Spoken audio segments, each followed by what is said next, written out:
Maka kalau begitu, game online di HP ini yang terlibat langsung dan dia tahu bahwa itu dipakai untuk kemaksiatan, dia terlibat dalam dosanya. Pemilik warung yang sediakan internet gratis, dia tahu fasilitas internet itu untuk bermain game online, dia terlibat dosanya. Orang yang menjual chip dan sudah positif chip itu dipakai untuk main game online, maka yang jual chip itu haram hukumnya, sama dosanya dengan orang yang bermain game. Orang tua yang tahu bahwa fasilitas HP yang diberikan kepada anaknya itu dipakai untuk game online dan main judi ini, maka orang tua yang memberikan HP kepada anaknya itu pun mendapatkan dosa yang sama. Nauzubillah summa nauzubillah.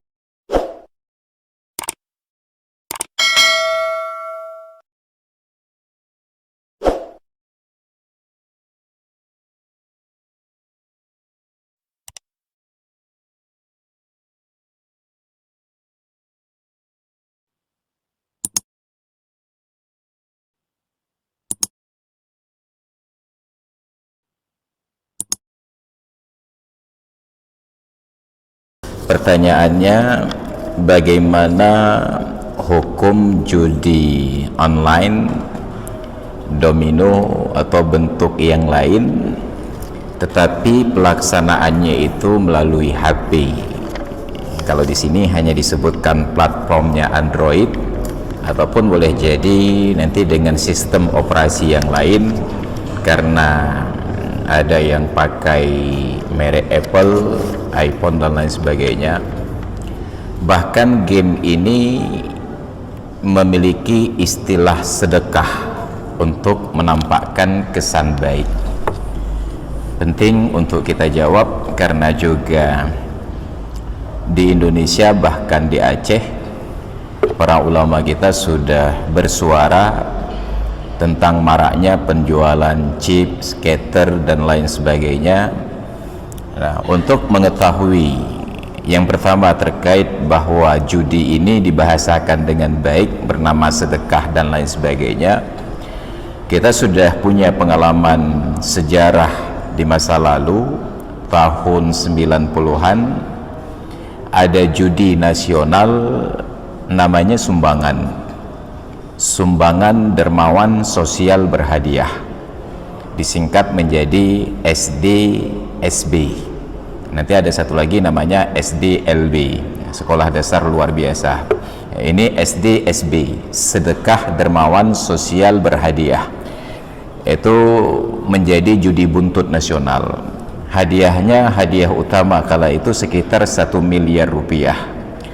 Tahun 90-an 1 miliar itu luar biasa, karena saat itu standar harga emas satu mayamnya sekitar 100.000 rupiah. Bayangkan berapa kilo emas bisa dibeli. Sekarang 1 miliar itu tidak terlalu besar dalam tanda kutip, karena satu mayam emas 3 juta rupiah, itu mungkin hanya sekitar 300 mayam emas. Nah, nama yang bagus tidak mencerminkan kepada wujud dari perkara yang diberikan nama. Al-ismu lam yadullu alal musamma dalam kasus ini. Jadi walaupun istilahnya bagus, tidak menafikan perbuatan itu tetap perbuatan buruk.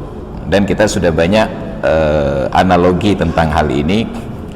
Daging babi ditulis dengan merek daging sapi ataupun unta, tetap saja itu adalah babi. Persoalan utamanya, bagaimana hukum judi ini dilakukan secara online. Harus kita pahami dulu makna judi, karena ada yang mirip-mirip dengan judi, pada hakikatnya bukan judi. Dalam bahasa fikihnya disebut dengan ja'alah ataupun sayembara. Dalam praktek bermasyarakat ada banyak perkara sayembara ini. Perbedaan sayembara dengan judi hanya satu. Judi itu yang rugi, yang kalah rugi. Judi itu yang kalah rugi. Sedangkan sayembara yang kalah tidak rugi. Walaupun dua-duanya ada persamaan, yang menang untung. yang menang sayembara untung, yang menang judi untung. Tetapi pada bab yang kalah terjadi perbedaan. Yang kalah judi rugi, yang kalah sayembara tidak rugi. Kita ambil contoh yang sangat akrab, pertandingan perlombaan umpamanya antar kampung, baik bola kaki, bola voli, tenis meja dan lain sebagainya. Bila perlombaan-perlombaan ini setiap kelompok yang ikut serta wajib menyerahkan biaya dalam jumlah tertentu, kita sebutlah uang pendaftaran. Tetapi uang ini dipakai untuk sebahagian kegiatan panitia dan sebahagian untuk hadiah juara. Satu kelompok 1 juta, ada sekitar 10 kelompok 10 juta. Nanti yang juara 1 diberikan hadiah 3 juta, juara 2 2 juta, juara 3 1 juta, yang sisanya untuk panitia. Maka praktek seperti ini namanya judi. Kenapa? Bukan karena yang menang dapat uang 3 juta, 2 juta atau 1 juta, karena yang kalah sudah pasti rugi 1 juta. Dia mendaftar 1 juta dan ternyata itu untuk hadiah juara. Yang sayembara bentuknya berbeda. Ada sponsor pelaksana kegiatan sebagai penyumbang dana, donaturnya. Dibuka tawaran untuk siapapun yang ingin ikut perlombaan tanpa ada biaya, bahkan diberikan fasilitas, ada uang saku, diberikan baju seragam dan lain sebagainya. Tetapi siapa yang juara mendapatkan hadiah, yang kalah tidak rugi apa-apa. Maka ini disebut dengan sayembara. Itu prakteknya nyata. Ada panitia, ada peserta, ada juri, ada perlombaan dan seterusnya. Nah, sedangkan yang online ini panitianya juga ada tetapi di alam maya, pihak yang bertanding juga ada tetapi masing-masing di tempatnya sendiri, lapangannya di layar HP ataupun layar tablet ataupun layar komputer. Orang yang bermain ini tentu harus menyerahkan biaya dalam bentuk tertentu. Apakah nanti harus dikirim melalui transfer rekening, atau dipotong melalui ATM, atau dibayar melalui kartu kredit, ataukah dipotong dari pulsa? Yang pasti ada biaya, apapun jenis permainannya. Lalu yang menang dia dapatkan uang. Nanti tentu bandarnya itu sebagai panitia dalam tanda kutip akan mendapatkan keuntungan yang lebih besar. Maka selama terwujud orang yang menang dapat untung, yang kalah rugi, permainan itu adalah judi, qimar dalam bahasa Arab, pakai huruf qaf, qimar, judi. Dan untuk judi itu sudah pasti hukumnya haram. Kenapa haram? Kembali kepada ayat, wala ta'kulu amwalakum bainakum bil batil illa an takuna tijaratan tudirunaha bainakum. Jangan kalian makan harta sesama kalian dengan cara yang batil, kecuali dengan proses perniagaan yang kalian saling ridha. Nah, masalahnya karena ada pernyataan saling ridha, mulailah ada pihak-pihak yang menggugat. Tapi ini semua peserta permainan game online ini saling ridha, Pak Ustaz? Yang membeli chip itu ridha, yang membayar itu ridha. Sama seperti ketika Allah mengharamkan riba, maka transaksi utang piutang tidak boleh bayar lebih. Bayar lebih itu adalah riba. Nah sekarang pelaku transaksi riba itu mengaku, kami saling ridha, Pak Ustaz. Ridha manusia pada perkara yang sudah diharamkan oleh Allah tidak menjadi standar, tidak diperhitungkan. Karena pertanyaannya, bukankah orang yang berzina itu saling ridha? Yang laki-lakinya ridha, yang perempuan ridha. Lalu apakah karena mereka saling ridha lalu bebas dari tuntutan hukum? Nah, ini dalam hukum manusia. Makanya di Eropa perbuatan zina suka sama suka, tidak ada pihak yang keberatan, itu tidak bisa dipidana. Kecuali perbuatan zina ini ridha sama ridha, tetapi ada pihak yang dirugikan. Seorang suami tidak ridha ketika istrinya berselingkuh, maka dia boleh pidanakan istrinya. Tetapi seorang pria berbuat zina dengan seorang wanita tanpa ada pihak yang mempunyai hak yang berkeberatan, tidak bisa dituntut di depan hukum.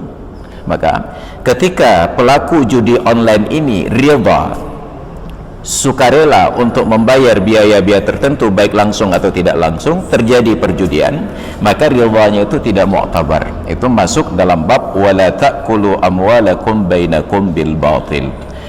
Kalau sudah terjadi judi, apa implikasi hukumnya? Semua yang terlibat dalam praktek judi itu menjadi haram. Yang pertama, pelaku yang main game online ini haram.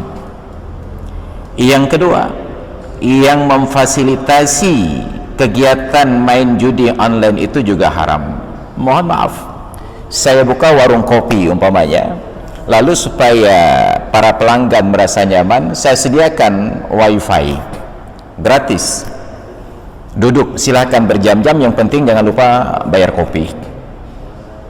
Tiba-tiba ada orang yang main game online ini, yang judi ini, memakai fasilitas wifi yang saya sediakan. Bila saya tahu, maka saya terlibat di dalam dosanya. Kalau saya tidak tahu, maka dimaafkan atas ketidaktahuan.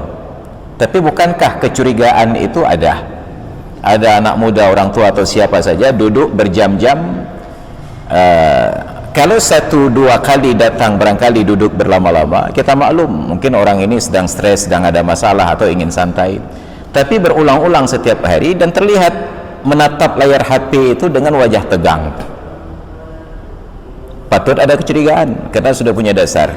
Tetapi dibiarkan saja, yang penting pelanggan nyaman, dia bayar kopi walaupun dia main judi di tempat saya berdosa. Siapa lagi? Orang yang menjual fasilitas ini, khusus yang berkaitan langsung dengan judi ini. Siapa? Yaitu yang jual chipnya. Dia berdosa. Tapi kita tidak bisa katakan berdosa yang jual HP kepadanya. Kenapa? Karena HP tidak langsung untuk main judi. Tapi kalau chip itu sudah pasti main judi. Kita tidak bisa katakan bahwa pemilik warung ini berdosa karena dia buka siaran wifi. Tapi dia berdosa apabila wifi-nya itu diketahui dipakai untuk orang yang berbuat maksiat. Atau mungkin pada waktu warung itu beroperasi, tidak ada yang menggunakan untuk judi online, tetapi karena warung itu perlu pengamanan, ada kamera CCTV yang terhubung langsung dengan internet, wifi, maka tetap aktif 24 jam. Setelah warung tutup mungkin pada sekitar jam 12 malam, adalah orang-orang yang sudah datang ke warung tadi, sudah tahu password wifi-nya, duduk untuk menikmati fasilitas internet gratis ini. Dia berjudi. Kalau tidak tahu, ketidaktahuannya dimaafkan. Tapi berulang-ulang setiap malam ada yang rame-rame depan warungnya, ada yang menyampaikan informasi, dia tidak tahu, itu bukan tidak tahu, tapi nggak mau tahu namanya, maka dia berdosa. Makanya siapapun yang punya jaringan internet gratis dengan sistem wifi, wireless fidelity seperti ini, kalau sudah selesai jam kerjanya, tidak lagi menguasai tempat usaha tersebut, hendaklah wifi-nya dipadamkan, atau bila perlu tetap agar berlanjut rekaman CCTV terekam, maka hendaklah passwordnya itu diganti agar orang yang ingin menyalahgunakan tersebut potensinya menjadi kecil. Siapa lagi yang terlibat? Orang-orang yang melihat praktek main game online ini dan tidak melakukan usaha untuk mengubah perilaku buruk. Kenapa? Karena dalam kitab Tanbihul Ghafilin an A'malil Jahilin oleh pengarangnya Imam Ibn Nuhas Syafi'i, pada bahagian akhir tentang bab amar ma'ruf nahi munkar, beliau menyatakan, mengutip dari hadis sahih dari Rasulullah, man ra'a minkum munkaran falyughayyirhu biyadihi fa illam yastati' fa biqalbihi fa bilisanihi fa illam yastati' fa biqalbihi wa dzalika adhaful iman. Barang siapa di antara kalian melihat atau mengetahui adanya kemungkaran, ingat mungkar, apa makna mungkar? Sepakat semua orang, semua ulama menyatakan bahwa itu perbuatan berdosa. Falyughayyirhu biyadihi, hendaklah ia ubah dengan tangan atau kekuasaan. Artinya bila yang melakukannya itu orang yang dalam kewenangan kita, anak kita, kerabat kita atau anak didik kita mampu untuk dicubit, ditempeleng dan lain sebagainya, maka lakukan. Atau orang yang dalam kewenangan hukum kita, Pak Kecil umpamanya mengeluarkan surat teguran kepada warung ataupun keluarga dari anak tersebut, kirim surat ke orang tuanya, kalau kami pihak aparat kampung masih melihat anak anda bermain game online seperti ini, judi seperti ini di wilayah kampung kami, maka akan ada hal-hal terkait dengan administrasi ataupun hukuman lain yang akan dijatuhkan. Nah, bukankah kita kagum ada kampung-kampung di Aceh yang membuat peraturan kampung demikian, yang bertransaksi narkoba di kampungnya maka keluarga itu diusir. Ada kampung-kampung kalau tidak salah di Aceh Utara, kalau ada orang yang memelihara ayam, kambing dan lembu umpamanya, melepaskan ternak itu dan masuk ke wilayah orang lain, maka pemiliknya itu akan didenda. Nah, bukankah ada kewenangan tokoh masyarakat di kampung untuk memagari wilayah teritorialnya itu? Siapapun yang berbuat mungkar di kampung kami maka akan dipidana dengan aturan-aturan kampung. Apakah nanti terjadi boikot muqata'ah? Dalam artian bila anak itu, ayah, ibu atau keluarganya mengadakan kenduri, pihak kampung tidak mau datang perangkat desa. Apabila nanti meninggal dunia maka pihak kampung tidak terlibat, silahkan yang meninggal itu mandi sendiri, pakai kafan sendiri dan masuk kubur sendiri. Ya, bisa saja demikian, ada aturan yang bisa dibuat. Fa in lam yastati', kalau tidak mampu, fa bilisani, maka tegur dengan lisan. Ubah kemungkaran itu dengan lisan, sampaikan teguran. Fa in lam yastati', dan ternyata itu pun tidak mampu, falyughayyirhu biqalbih, tapi tidak tertulis falyughayyirhu. Maka kita ingin tegaskan, yang selama ini sering disalahpahami makna hadis ini, ketika melihat kemungkaran kita hanya membenci di dalam hati. Ingat, hadis ini bukan berbicara tentang kebencian di dalam hati. Hadis ini berbicara tentang mengubah dengan hati. Karena kata kerjanya di awal falyughayyirhu, hendaklah ia ubah kemungkaran itu dengan apa? Dengan tangan, dengan lisan, dengan hati. Bukan membenci dengan tangan, membenci dengan lisan, membenci dengan hati. Karena kebencian yang tidak mengubah tidak bermanfaat. Mengubah walaupun tanpa kebencian itu yang bermanfaat. Maka apa makna membenci dengan hati, mengubah dengan hati? Tunjukkan ketidaksenangan kita atas praktik itu pada tatapan wajah atau pada raut wajah dan hal-hal yang lain, sehingga orang yang sedang berbuat mungkar itu tahu bahwa kita tidak senang dan dia berubah. Jadi kalau ada umpamanya laki-laki tidak menutup aurat pakai lu puntung, kita melihat dengan mata melotot ataupun menunjukkan sikap ketidaksenangan agar dia berubah. Ini yang terjadi. Tapi banyak orang menerjemahkan hadis itu hendaklah ia membenci dengan hati. Saya ditanya, kenapa anda tidak tegur? Enggak Pak Ustaz, saya membenci dalam hati. Padahal dia tersenyum melihat orang yang sedang berbuat mungkar. Tidak berjalan hukum. Maka orang yang tidak mengubah kemungkaran yang dia tahu walaupun dengan hati, padahal itu sekurang-kurang iman, selemah-lemah iman, maka dia terlibat dalam dosa yang sama. Orang lain main judi, dia yang berdosa. Orang lain laki-laki dan perempuan berpeluk-pelukan di atas kendaraan bukan suami istri dan bukan mahram, maka dia yang berdosa. Itu yang saya provokasi selama ini. Bila dulu kita salat di masjid dapat fadilah 27 derajat berjamaah, tetapi sekarang justru salat di rumah itu lebih bagus dari di masjid. Karena orang yang salat di rumah tidak terpapar kepada dosa orang lain yang di luar. Tapi orang yang keluar dari rumah menuju masjid, dari rumahnya ke masjid itu ada beberapa pasangan Romeo dan Juliet bermesra-mesraan di depannya dan dia tidak mengubahnya, maka nauzubillah itu maksiat. Maka kalau begitu game online di HP ini yang terlibat langsung dan dia tahu bahwa itu dipakai untuk kemaksiatan, dia terlibat dalam dosanya. Pemilik warung yang sediakan internet gratis, dia tahu fasilitas internet itu untuk bermain game online, dia terlibat dosanya. Orang yang menjual chip dan sudah positif chip itu dipakai untuk main game online, maka yang jual chip itu haram hukumnya, sama dosanya dengan orang yang bermain game. Orang tua yang tahu bahwa fasilitas HP yang diberikan kepada anaknya itu dipakai untuk game online dan main judi ini, maka orang tua yang memberikan HP kepada anaknya itu pun mendapatkan dosa yang sama. Na'udzubillah summa na'udzubillah. Maka itu harap menjadi perhatian kita, karena ada banyak pihak yang merasa bahwa mereka tidak bersalah, bahwa itu tidak berdosa, kami hanya mencari nafkah, kami hanya mencari rezeki. Kalau itu alasannya, yakinlah semua kupu-kupu malam tersebut itu sedang mencari nafkah. Maka na'udzubillah summa na'udzubillah.